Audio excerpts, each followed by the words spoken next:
Hi, Prof. Greetings, gentlemen. How are you doing? I'm just fine. It's been a long day already, and it's only 8 in the morning to me. Welcome. Thank you so much. I know it's going to be a long one for you, Well, a but it's, pleasure. It's exciting and actually a real privilege to engage with a university so far afield. I know. Great to see you again. I saw you on Friday, and today we're with a different team of people. Uh, Excellent. so, uh, the, so this today, right now, you have a group of both faculty and staff and a couple of students from USIU Africa. And before we begin the session, I'd like to ask them to each introduce themselves and tell you where they come from, what they do, and then we can continue the session. We'll begin with a lady. Excellent. Great. Good afternoon, sir. My name is Elsie. I'm faculty, School of Humanities. Wonderful, Elsie. Professor, it's nice to meet you.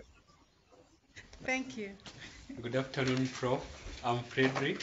I'm a student majoring in international relations. Excellent. It's nice to meet you. Thank you. My name is David Mobari, and I'm an assistant professor in international relations. Excellent. Thank you, Professor. It's nice to meet you. My name is Afolabi Kende. I'm a student of international relations. Well represented, that discipline. The last one was mostly IT, but now I feel like speaking to You have people in a a lot of. common field to my own. All right. I'm Stephen Dagwa Njagi, Head of Internal Audit. Excellent. Thank you. Nice to meet you. I'm Hussein. I'm a School of Humanity. I'm a faculty member. Professor Hussein, it's very nice to meet you. And my name is Oscar Gidua. I teach psychology in the School of Humanities and Social Sciences, and I'll be chairing this session. So Wonderful. welcome so It's good much, to see you Professor. again. Good to see you again. Welcome to the session. What we want to do is for the next probably about 50 minutes. I'd ask you to please, give us a background about yourself, academic qualifications, professional experience, anything you might want to tell this audience about why you're the most suitable candidate for this position. And you could do that probably in about half an hour, 25 minutes to 30 minutes. And then I'll open up the floor for anyone who might have questions for you and for you to interact back and forth with them as well. So welcome, Professor. Please introduce yourself and tell us about yourself. Well, thank you so much. Yes, my name is Charles Reith, and I'm the privileged applicant for the position of Associate Vice Chancellor of Academic Affairs. I've had the chance to meet with several other constituencies in the university, and now it's a delight to meet with you. I started my day talking to a group of students, and I expressed to them my very strong conviction, I guess you could say it's the centerpiece of my candidacy, that I would dedicate myself while at USIU to creating, to delivering a very empowering education. I think that's an extremely high priority to me. An education that will empower students to succeed in their careers and equally important in service to their community. I'm in international development, so I know as well as you do in international relations how much the world, including Africa, needs bright and motivated people helping to lift the communities. This empowering education that I have in mind, and I'll describe it a little bit later, is something that will deliver that and provide really rewarding careers for all the students. It's my belief that by upgrading our academic performance, which includes research and service as part of it, that we will really, that's the most powerful tool for uplifting USIU as an institution and increasing our stature and our field of opportunity as an academic institution. Now, speaking to my qualifications, my background is in ecology and environmental science, and perhaps differentiating myself from some of your other applicants for various positions, including this one. More than half of my career has been in the private sector. I worked, after I got my PhD, I worked for a large international, multinational engineering company, developing environmental solutions. Initially, as a technical guy, I had a lot of STEM responsibilities, and then as a project manager, and ultimately an executive manager for this company in charge of a significant operation within the company. And this private sector experience gave me a lot of insight on a lot of training, oversight, and experience with management, what it means to plan and execute a project, how you manage budget and schedule, and most important, how to work with people, what the fundamentals of HR, human relations are, and beyond that, to just work with people, to communicate one's own vision, to harvest from within an organization what the latent will and vision of that organization is, and to make things happen. To become what I sometimes describe myself as trying to be, which is a real propeller for progress, making things happen. While I was in the private sector, I spent a lot of time with the universities. I was a member of a corporation, and yet I reached into the universities. I taught every semester, it would seem, as an adjunct. I supported, collaborated on research projects, and as an outsider, I was very much a bridge builder between the private sector and the university. When I ended up joining the university and starting my academic career full-time, I did the same thing from within. I believe a university should be strongly connected to its host community, and in my various capacities as a professor, a department chair, and most recently as a provost of the university, I very much advanced that agenda. My most pertinent and recent experience was at the American University of Nigeria, so I'm quite familiar with Africa. In fact, I had a Kenya assignment in Nairobi while I was at AUN, and I was just deeply impressed with the need of Africa for entrepreneurship, for better technology, and for connection between the people, between the university and the community. And this is a big part of my portfolio, of my proposed portfolio as the Associate Vice Chancellor, is to build those bridges with the community and work with the faculty to incorporate community service, meaningful community service into every academic activity. Get out of the classroom and into the community as far as understanding what the problems are in the discipline of that course and how to solve them. So I'm a real believer in community engagement as an element of instruction. I also am deeply dedicated to improving pedagogy. And I think Africa needs, at least my experience in Nigeria, was there was a great need to go from more traditional lecturing, where the professor's a bit of an aloof, presiding element in the classroom, to a more interactive classroom environment, to engaging students in lots of discussion, stimulating critical thinking, exercising presentation skills, and problem-solving skills. And I have some specific approaches that I exercise at AUN. I would do this here as well with Ambassador Rono's blessing, which is leading some workshops to help faculty improve and be comfortable with these this interactive pedagogy if they don't feel like they're using it effectively already. And and foster a culture of a richer classroom environment that we would all aspire to.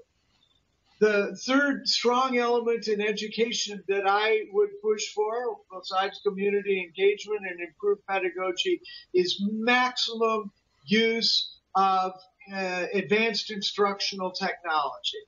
I want students to emerge and represent our university as being hyper literate, super facile with the internet, all the new innovations that the internet is producing almost weekly, with software systems, apps, to be able to use these, put them to work right away, and apply them. Yeah, apply them to problem solving. A course that I helped develop, and you could read about it if you browse my name, Reith, and Inside Higher Education. You'd read about a course I taught some years ago in order to exemplify these ideas, called Global Perspectives on Water. And this course was extremely multidisciplinary. It all had to do with water, but I had lectures on literature associated with water, the history of maritime warfare, water in theology, in religion and art, as well as the technicals of water. I used the internet to have the students be able to communicate with colleagues, academic colleagues I had in Pakistan, Lebanon, Bulgaria. We had video conferences. They would post lectures on our learning system, which was called Canvas, as opposed to Blackboard, which I believe you use. And so that's how they got exposure to the global issue and the multinational and the interdisciplinary issue. But I wanted them to have real practical skills. So I had every student learn how to do mind mapping. I'm not sure how many of you use Mind Manager, Mind Maple. There's a whole series, including freeware, on how to develop a mind map. But the student teams were chartered to solve a problem, specifically to develop water resource plans for different constituencies in our community that were suffering under the influence of desertification. The agriculture constituency, urban development, and municipal infrastructure, industry, business. And so the students went out and used mind mapping, interviews, and developed water resource management plans, which they subsequently presented at a big international forum, a big development forum where people in the community came in and met them and heard their solutions. This is the kind of teaching that I would hope to share with the faculty and engage the staff in as well, because I think it provides, as I said earlier, the empowering education that students come out with, not just with a transcript, but a list of things on their resume that they accomplished while they were at the university, developing water resource management, developing a database for incoming patients at the hospital. At AUN, one of the most moving stories to me is we had IT students at a refugee camp developing an app that would connect the refugees from Boko Haram at this camp with refugees, internally displaced people from a different camp. And these students were passionate in their work. A Boko Haram bomb went off 10, 15 feet from outside the building they were in, blew glass in. The students went to the hospital to have the glass removed from their body and some stitches, but they continued to develop that app. They betaed it and they put it into service to bring families together who had been torn apart by Boko Haram. And you know what? Not one of those parents pulled their kids out of that university. The parents knew we had a good security force, so we wouldn't have Boko on campus, and they knew that we were an important agent in creating peace and immunizing our region of Nigeria from the toxic influence of terrorism. So those are my academic philosophies. As I said, my priorities will be to develop these workshops on pedagogy. I'm going to work with the staff, bring the staff into the classrooms. When I teach, staff members are in the classrooms because they're empowered. They have the responsibility and the authority within the organization to arrange the logistics of community service, to arrange the bus service to get us to the village or the faith community where we need to do work. We also do a lot of co-curricular planning. And again, I bring staff from academic affairs and from the motor pool and from every part of the university into the learning experience. And the staff like that. It enriches their lives. And the students appreciate that the professors aren't the only element in their education, that the staff's a big part too. So you can tell I have lots of ideas. I will start by doing a lot of listening and seeing what priorities I might be helpful as a newcomer in advancing throughout the organization. And ultimately, I hope people will join me in rallying around the cause of lifting the university up, so that we'll all have something to be even more proud of than we are already in our association with the university. So those are my remarks, and now I'll very much look forward to hearing your thoughts or answering your questions. Thank you so much, Prof. Reith, for your concise and detailed introduction of yourself. And now I'll open up the floor to the rest of the people here. And what I will do is that I'll take questions in bands of 3 so that you can be able to write them down and respond to them like that, so we can have clusters of questions to enable us to spend our time more efficiently. So I'll open up the floor at this moment to anyone who might have a question for the professor, and we'll have him answer it. Okay, thank you. We'll take the first question. Thank you, Prof. Yes, sir. About your priority for connecting students with the community service, will you be able to link students of USIU with AmeriCorps, Peace Corps, and Corporation for National Community Service? Will it be possible? I've applied to be the Peace Corps ambassador in USIU, and there's a lot of them. There's a lot of them to offer. Thank you. Next question. Okay. Scott. Yeah, I have to go teach a class, so I apologize. Professor, the temperatures here are much better than Nigeria, so you'll be very happy here. We hope you accept the job if you're offered it. So I like your attention to applied learning. I think that's something that's not talked about very often. You talked about entrepreneurship or technology solutions outside the classroom, linking it. I think that's fantastic. I think I would be interested to hear how you might try to implement that here, not just as a faculty, but as the leader of faculty. That would be helpful. Okay, thank you. Very good. One more question then.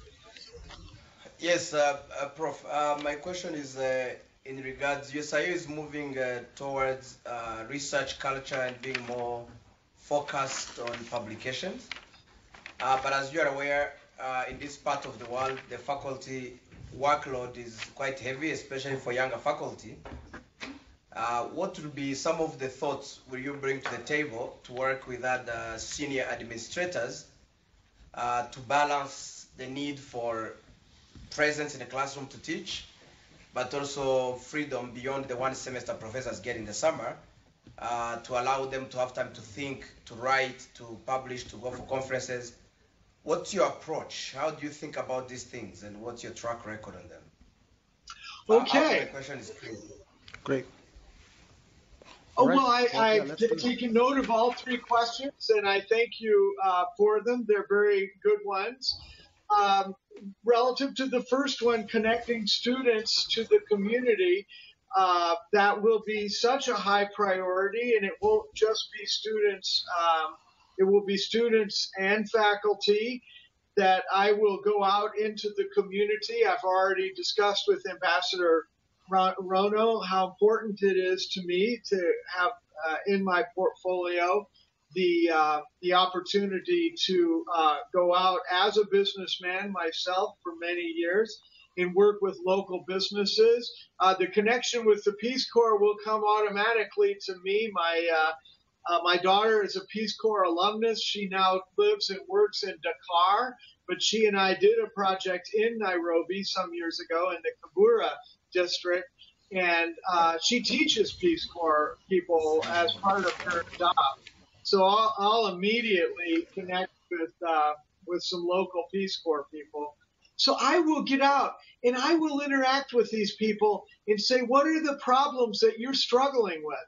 And people who are running NGOs and businesses, they often are so busy with their day-to-day experience that they'll say, you know, we really want to set up a Facebook site, or we really want to have a database where we keep track of all our customers, or learn how to do merchant services with credit cards and so forth. And I will say, well, listen, you can either pay a consultant to do that, or you can engage our university in a process where we'll do it, where a student will do it, and they'll be well mentored by a faculty.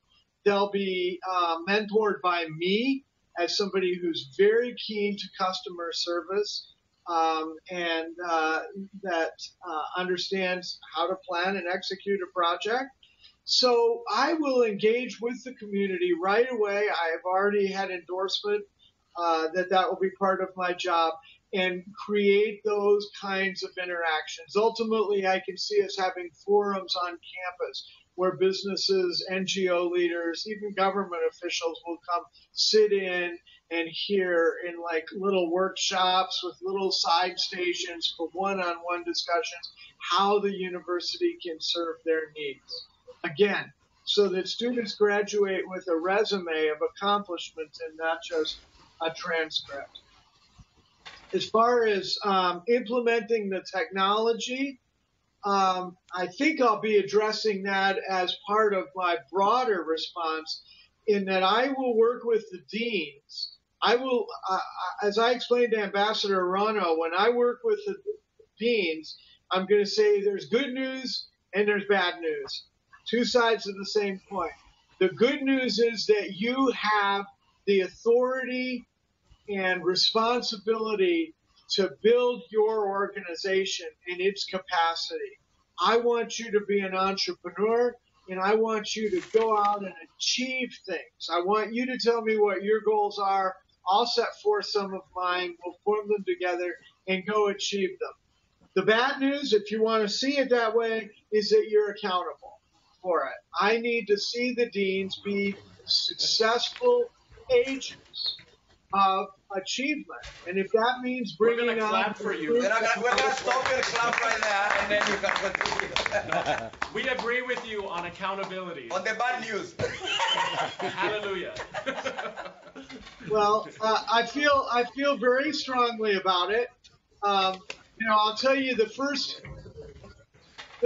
first dean's meeting that I had, I told them this, and I also said, and you're not teaching. And I'm sorry, I know that that's going to drop your a way that you make money is that you teach and aside from your deanship. But I don't want your evenings spent grading papers and preparing lectures. You've had an academic career where you connect students.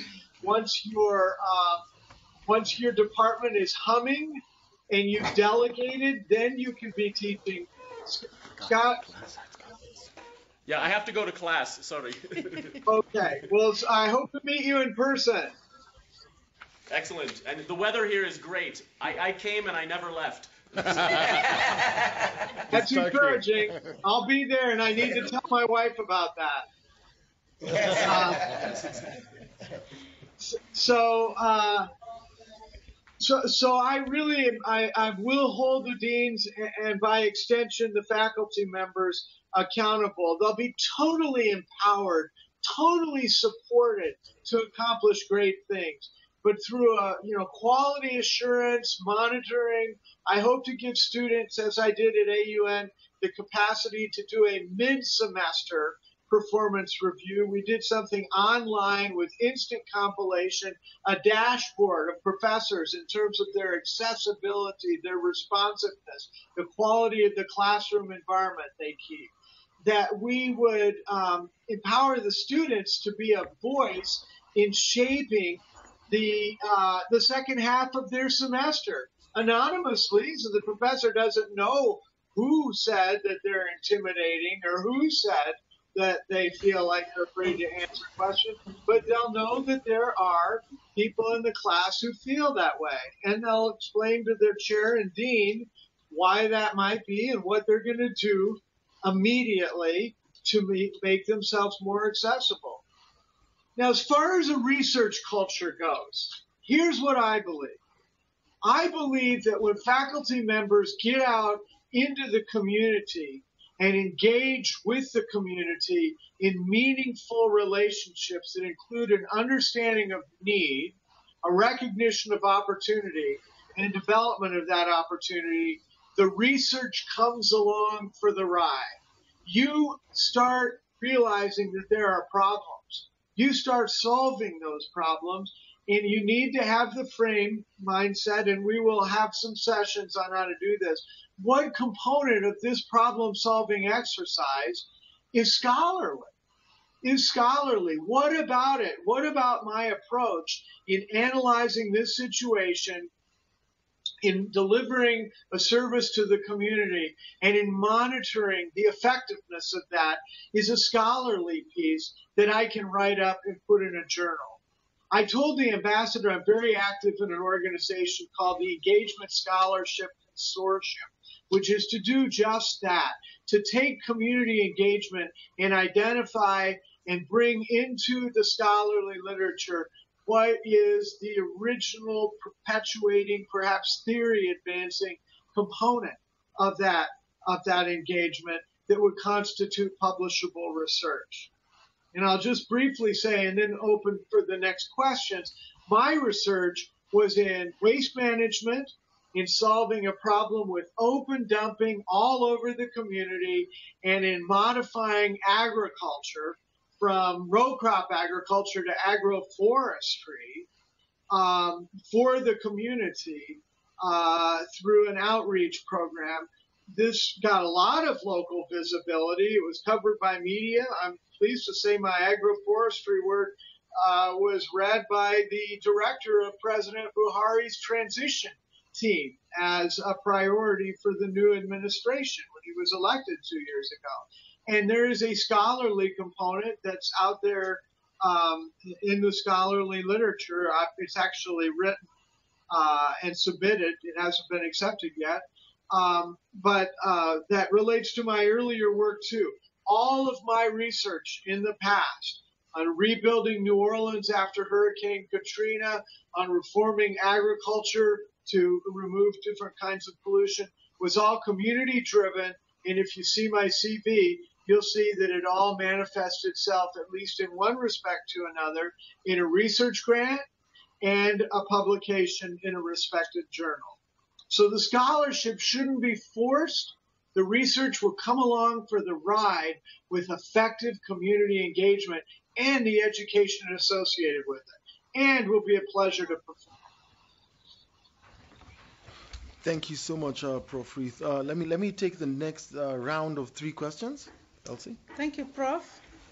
What challenges do you foresee when you take up this position as Deputy Vice Chancellor?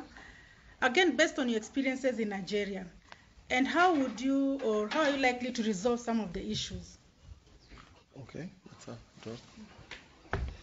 Okay, my question to you is a follow-up to David's question on research. It's about generating research grants. How can you help with that? Okay, on the third one. Thank you. Very good. Okay, mine is the follow-up on the issue about your experiences. Would like to get to hear your experiences in two areas. One, in relation to dealing with accrediting bodies to have quality education and maybe leading teams to ensure that in meeting the accrediting bodies requirements. And two, in leading teams in developing budgets and implementation of the same. Excellent. Okay, I got that question very well, and I'll address the first one, which I thank you for, about the challenges. And two that come to mind right away are the professors. There were some good. We offered these wonderful workshops. I put the professors in touch with the author of this book, if you can read it, First Principles of Instruction. This author is in Utah. He is a professor of pedagogy. He had a heart condition, so we did not want to bring him to Nigeria, where the weather is not very nice. And so every professor had 24/7 practically contact with him, at least considering the time shift. They could have Skypes with him. He was compelled, or he was paid to review all of their syllabi and make comments on here's how to frame your syllabi around questions, problem solvings, rather than what he calls spout and shout, just giving lectures. So we have workshops, a help desk. We upgraded our academic program, and we had students giving real-time feedback on the quality of their learning environment. And yet there were professors, mostly actually full professors, who remained at the lectern and maybe showed PowerPoint slides or didn't use any of the software technology. Some of them read from the textbook. And so, those were challenges. The incumbent professors who are kind of set in their ways. And, and I say, I get with them and as a peer, because I'm a full professor. I have come up through the same academic process that they have and used to be a lecturer, because that was the pedagogy, was lecturing. And one of the things I convinced them is it's more fun. Flip education is more fun. That's what it's called. When the students go and do all their internet research and so forth on their own time, and then in the classroom, you're leading discussions. In all the arduousness of presenting long lectures and, lots of PowerPoint slides, that all goes away, and you're more like moderating a talk show. You just have a checklist making sure that every major learning objective is covered. It's less work, it's more fun, but some professors are reluctant. There are also physical challenges. At AUN, we had the power go out all the time. All the time. And these poor students would be so nervous. When I was a student, if I didn't have, back then it was slides, I'll age myself, it was a slide projector. But if I didn't have my slides, I would come apart at the knees. I'd be so nervous without my visual aid. And yet a student will get up all set to present and be ready to give a lecture, presentation, and look back and his slide would just dim and go out. And they'd have to give their presentation without slides. And it was just terrible. Well, first thing I did is get on Amazon and put slide projectors with batteries, these PowerPoint projectors. They've even got these short throw PowerPoint projectors, if you know what I mean. You can put them up right next to the wall. You don't have to mount them on the ceiling or something. Short throw PowerPoint projectors that are battery powered, or at least they have a built-in uninterrupted power supply. So you take those infrastructure problems, that was a serious one because students were really thrown off their learning experience by the infrastructure failing. The only other one I'll say about that is the importance of community service. I had all my students in the support. I had all my students out on the curb in front of the dorms ready to go do service. And I had about 50 women at a women's center ready to receive that service, and the bus never showed up. And I'll tell you what, I know how to pretend to get mad. And I pretended to get mad, man. I was over at that motor pool right away. And I said, everybody did their job. Everybody was ready except you guys. You let us down, and the entire learning experience and the benefit to the community all failed because you didn't do your job. Well, the bus broke. And I said, well, what's that bus over there? Oh, well, that's another bus. That runs a different route. And, I will go in there, and that's where I use my authority, and frankly, I like having it, is to correct systemic malfunctions that interfere with the delivery of services. And from then on, the motor pool buses always came. And I made sure that the finance people gave them enough budget to service their buses and have a backup if necessary. Now, you asked about research grants. And there, I believe a team approach is really, really important. I already talked about community services fostering the need for research. And it will often, my research, one of my projects attracted a big grant that I was asked to write the proposal for by the United Nations High Commission on Refugees, and on launching a women-owned business to recycle waste into products. And but it takes time. Even when a proposal is invited, they need to see all these university statistics. They need to know about your cost sharing, the granting agency, detailed spending plans. And that can be really intimidating to a professor who's got papers to grade, courses to teach, and students to mentor. And a mentoring culture is very, very important to me. So you need to have an Office of Institutional Research, Office of Research, Office of Contracts and Grants of people. And these can be students, by the way, work study students who are getting degrees in accounting, or getting degrees in financial management, working for, getting ready to work for a company that has to do disclosures and annual reports. The very same skill sets that they're trying to acquire.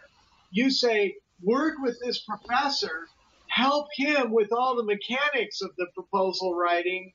I use the term sometimes book boss, and lay the proposal out and tell the professor what you need. I need 2.5 pages on your technical approach. I need 1 page on the outcome from your research. And then you get an English student in there to smooth the whole thing. In that way, the professor gets to concentrate on the scholarly, academic part of the proposal writing. The people who are good with money and disclosure, financial disclosures and statistics, manage that. And a person who wants to someday edit a book or be a magazine editor is getting the experience pulling the whole thing together. So that's how research grants, it sure is the way I like to work. Finally, on accrediting, while I was at AUN, we had a big deal review of all of our programs by the Nigerian Universities Commission. We're not, much to your credit, you're accredited in the U.S. We are not.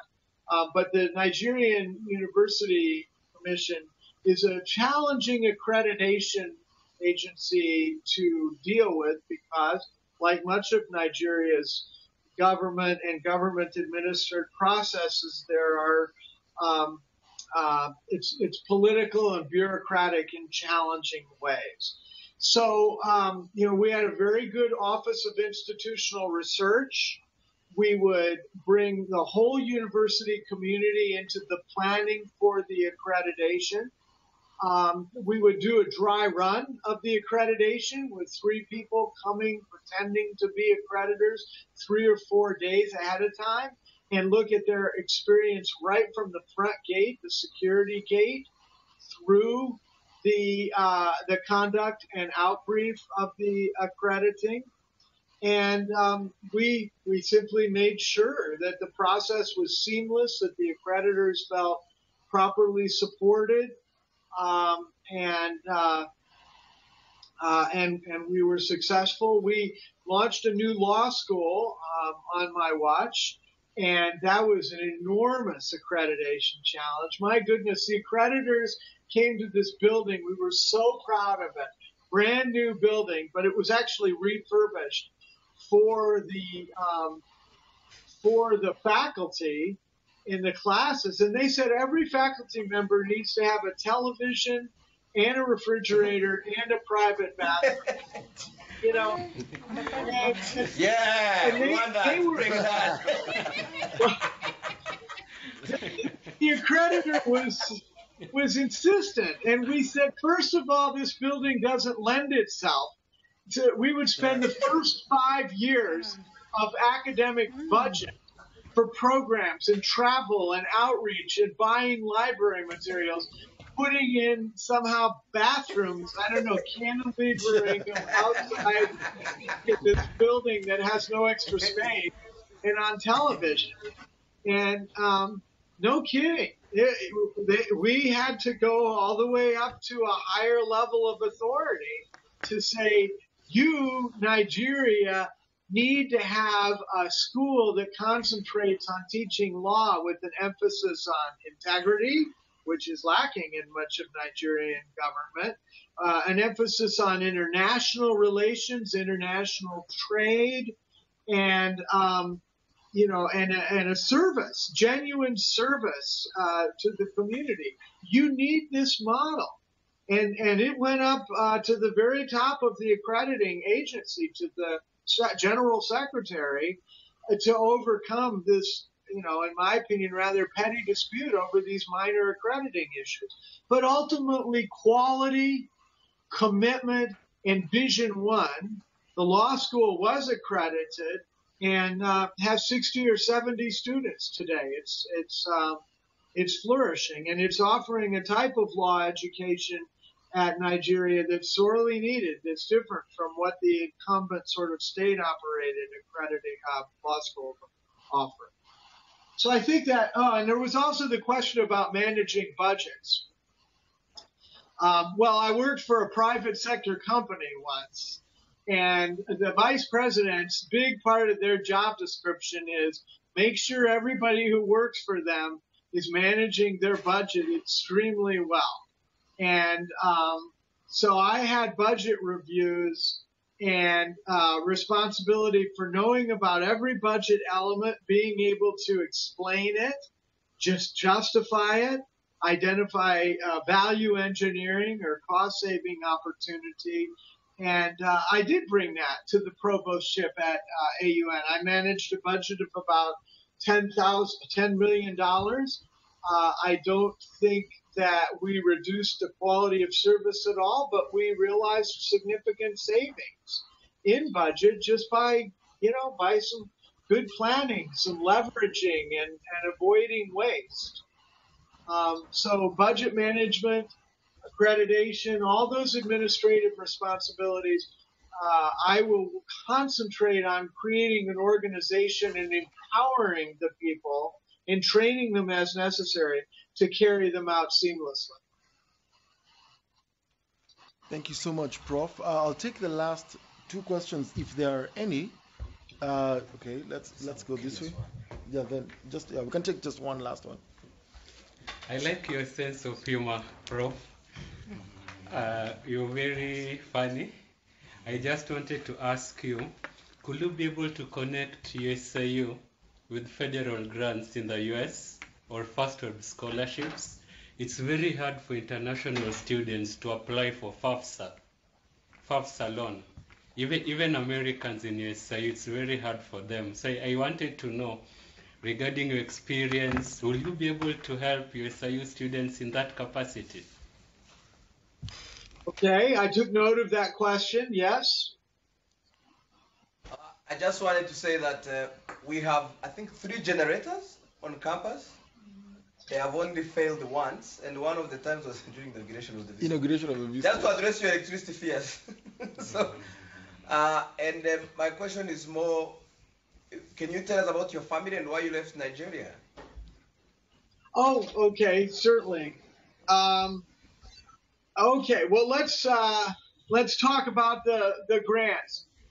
As I told the ambassador, I'm very active with a lot of different U.S.-based organizations that are meant to cultivate international, I call it the export of soft power, American U.S. soft power, which is advancing education rather than military, economic coercion, hardball diplomacy, and so forth.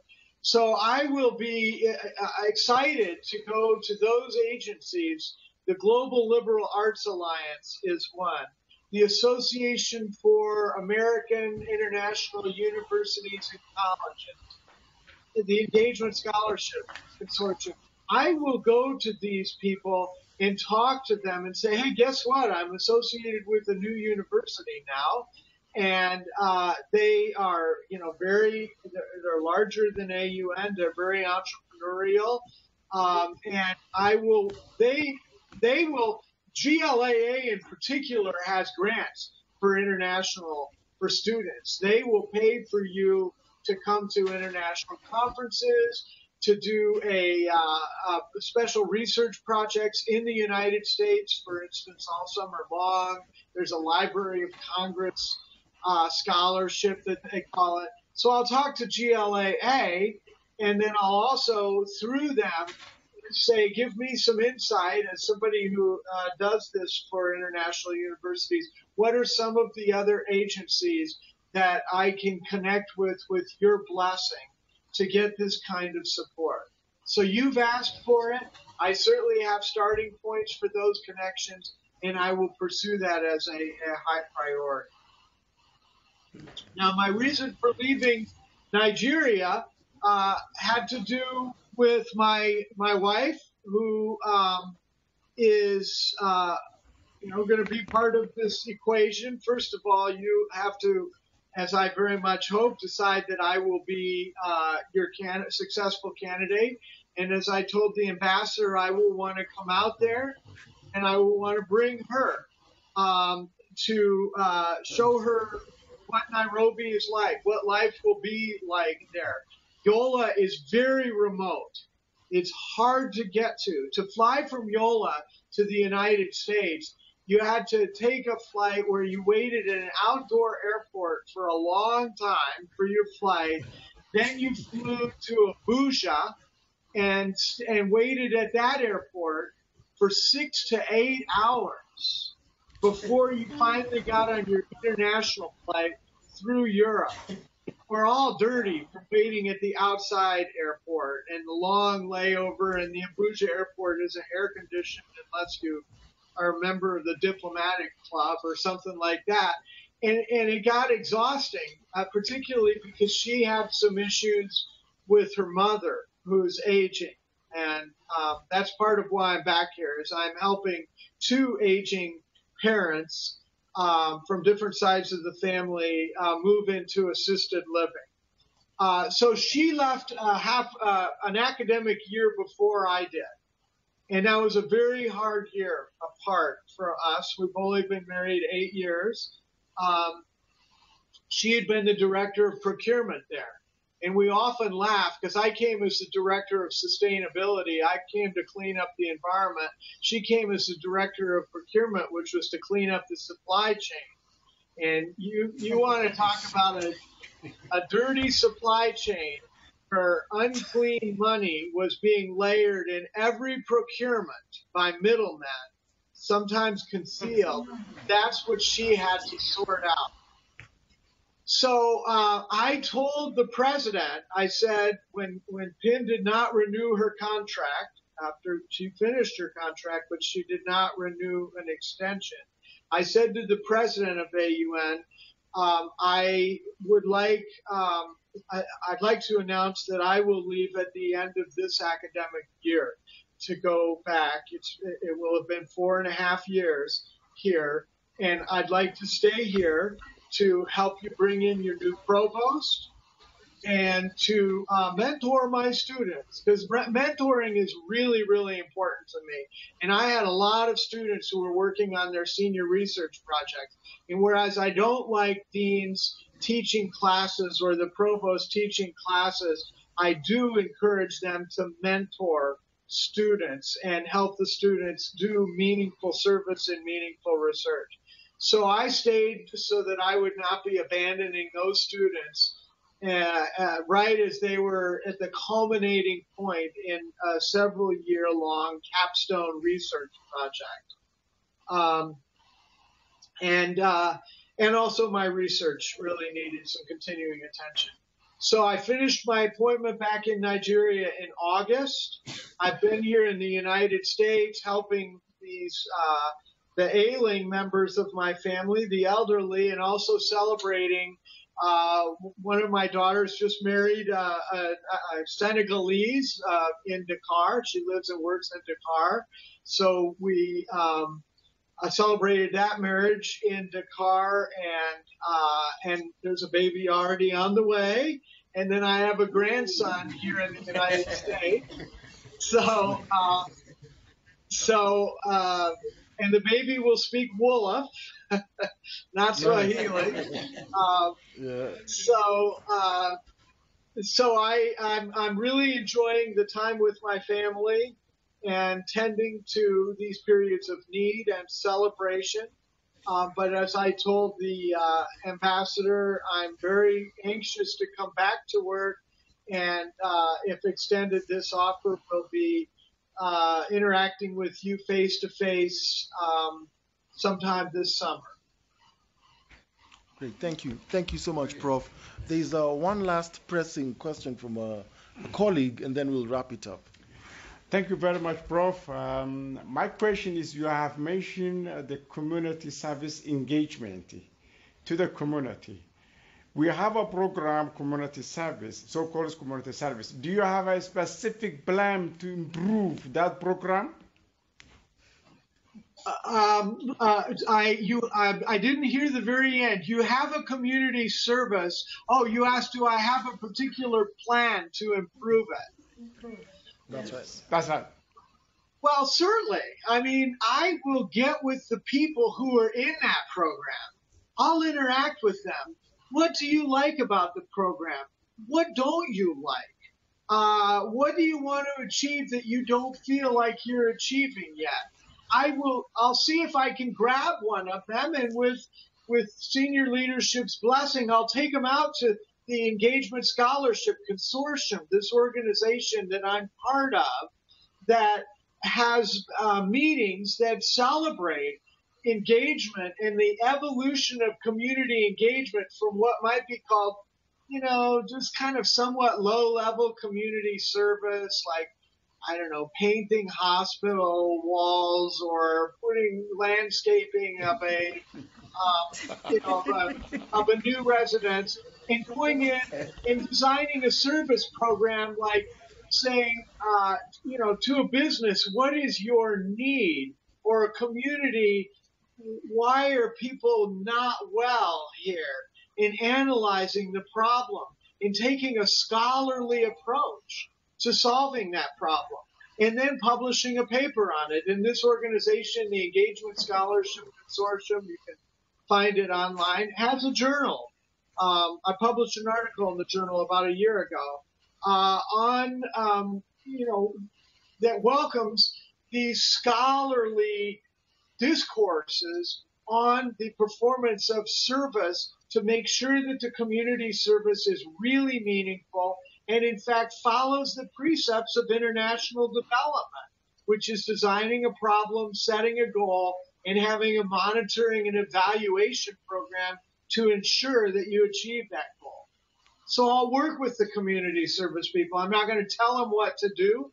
I'm going to help them discover from within how to enrich the success of the program and derive even more rewards or bang for their buck. Thank you. Thank you so much, Prof. Reith. I think at this juncture, I'd like to bring the meeting to the end, but before I do that, I just want to request you if you have probably a sign-off that you might want to leave us with, probably half a minute long worth of anything you might want to make as a final statement as we close. Well, certainly, I appreciate the opportunity to do that, and to some degree, I'll reaffirm my opening remarks because it is the centerpiece of my candidacy. I will come there intent on giving whatever I can of myself to upgrading the quality of education and the academic standards of the people who matriculate. And I'll do that through my relationships with faculty, through my engagement with student affairs and with the whole university staff, and bring them into what might be called a team spirit, rallying around this cause. And I'll show how this lifting pillar of achievement in the academic space brings community service and research along with it. You don't do the academics, the instruction, at the expense of the research and service, but rather the instruction is the framework that draws these other elements along. So I hope for my impact at USIU to be very comprehensive in its scope, but with the uplifting of education and the increased stature of the university as an education, as an institution of higher education, as the central driving element of my future tenure at the university. Thank you so much, Prof. Reith. We've really enjoyed our time with you, and we would like to wish you all the best in your endeavors and as you are trying to apply for this position. Hang in there. I know you have a few more sessions to go, but from this session, we'd like to tell you thank you very much for your time. Thank you so much, Prof. Thank you. Thank you very much, and I hope I'll meet you all in person. Absolutely. Take care. Bye-bye.